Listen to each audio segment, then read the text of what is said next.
PW are going to the selected streets to do tree inventory, but before that, they must refer to the guide from Berlin and Roman 2020 and collect the information of trees such as genus or species, DBH estimation, characteristics of the tree condition estimation, and site characteristic.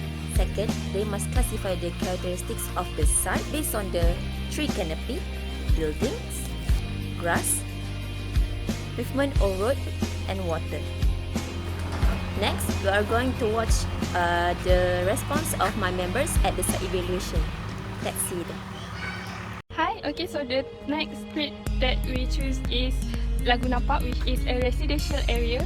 There are two streets there, and we choose the street near the Selat Lumut because we wanted to inventory the beach species there, like shore oaks and coconut trees. So the street is mainly used for recreation purpose, and in about 10 meters to 15 meters of the street that we chosen, there are 18 trees with 3 species, which is Busida species, Coconus nucifera, and Casuarina equistifolia. For shore oaks or Casuarina and Busida species, the trees are really tall and huge. Mostly trees here are looking good and healthy from afar, but if we look it closely, we could find signs of the improper pruning, which look bulky on the decaying part of the trees, and also sign of chlorosis.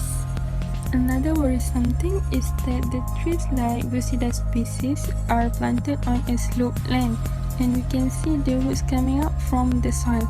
Thus, there could be a risk if the trees grows bigger and it could collapse anytime.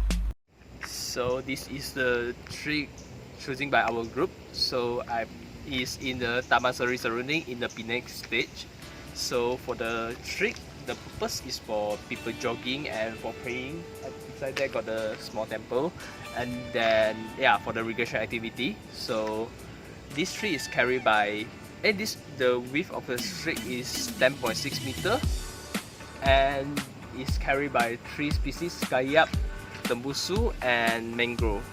So for the Kayap tree is in the matured size, and for the Tembusu is can call it matured, but it's not in the matured size. For the mangrove is replanting because the Tembusu already dying. They replant the mangrove tree. So you can see it here. The Tembusu tree already fell out but still alive. We need to do the replantation.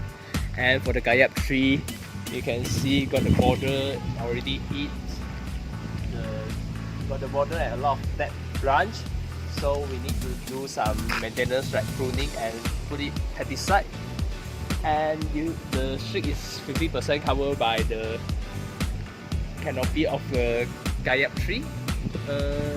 And then the conflict in this street is about because at here got the oil palm competition with the Kayap tree, so cause the Kayap tree grow in the unhealthy side. So you can see it here, the branch already to another side because want to get more sunlight. So that's it from me for this video. Thank you. So the site I chosen is located at Siburan, Sarawak, and this area is actually a suburban area where there's both household area and a shopping center, small shopping center here, and there are species like Mangifera indica, Pongamia pinnata that are identified, and the tree height are ranging from 5 meters to 12 meters. And to conclude, there are not many diseases, any severe diseases within the plants over here. So some of them have improper pruning, but not really serious, and the spacing is quite okay as well.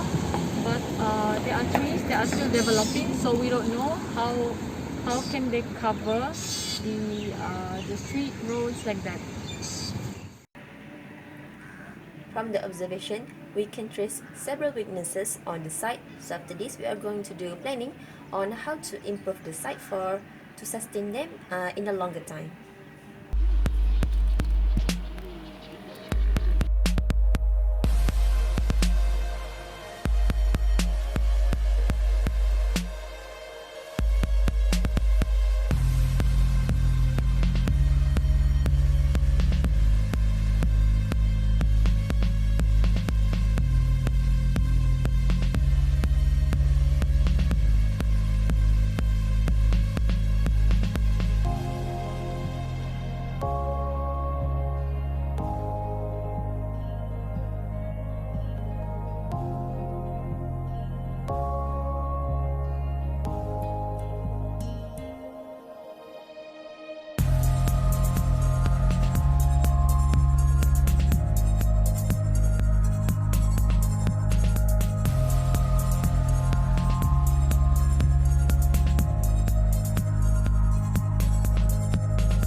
for Laguna Park, we set a goal to make the park more greener and pleasing to the eyes of the people there.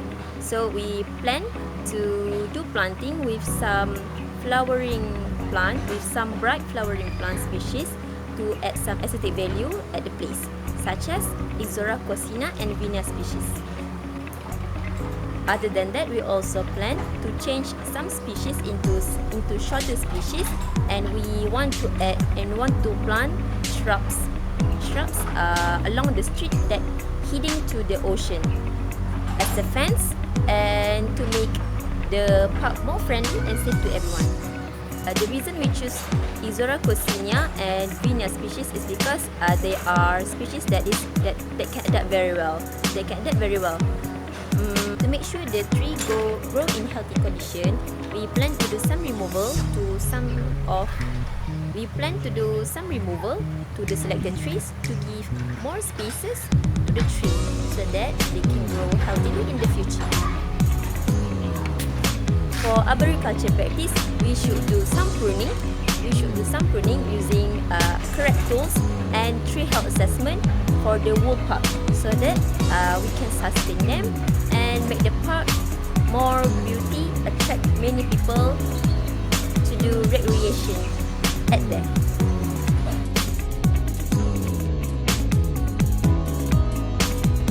From one side evaluation, I think Taman Sri Seruling Street need a plan for improvement. So, what do you think, Annie? Yes, I think so too.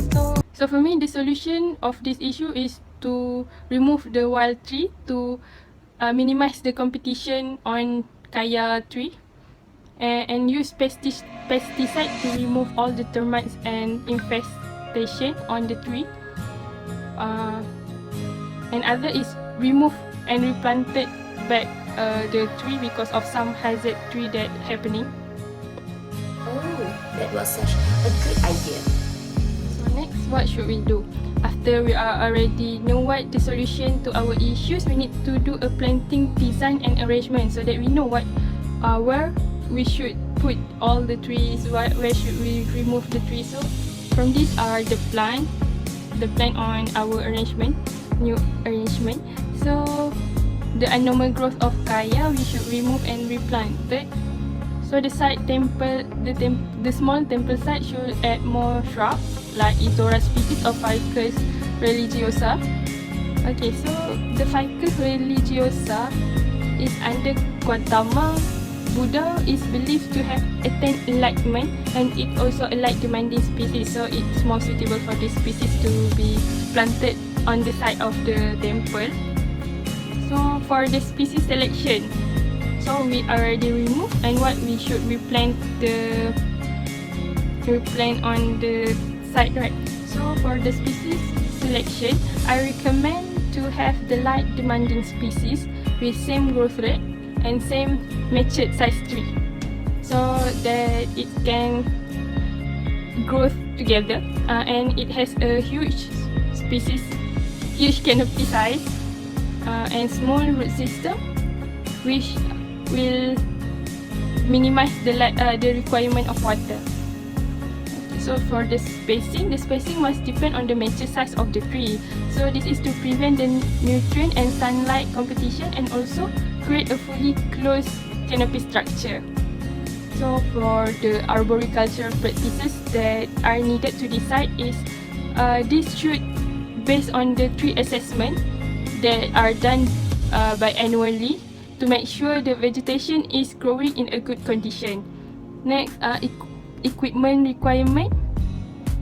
that we require to do this whole planting design and arrangement is pruning equipment for the arboricultural practices, PPE, pesticide equipment, replanting equipment, and also seedling of the vegetation that we want to replant it back.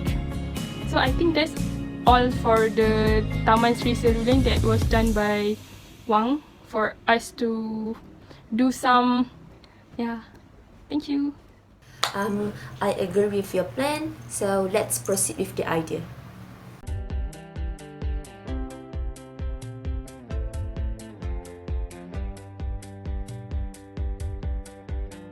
Okay, hi guys!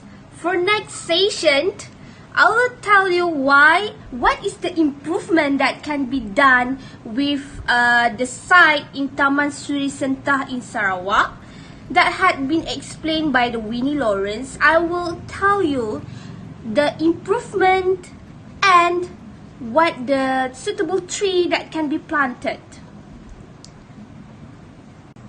What is the goals for this improvement? 1.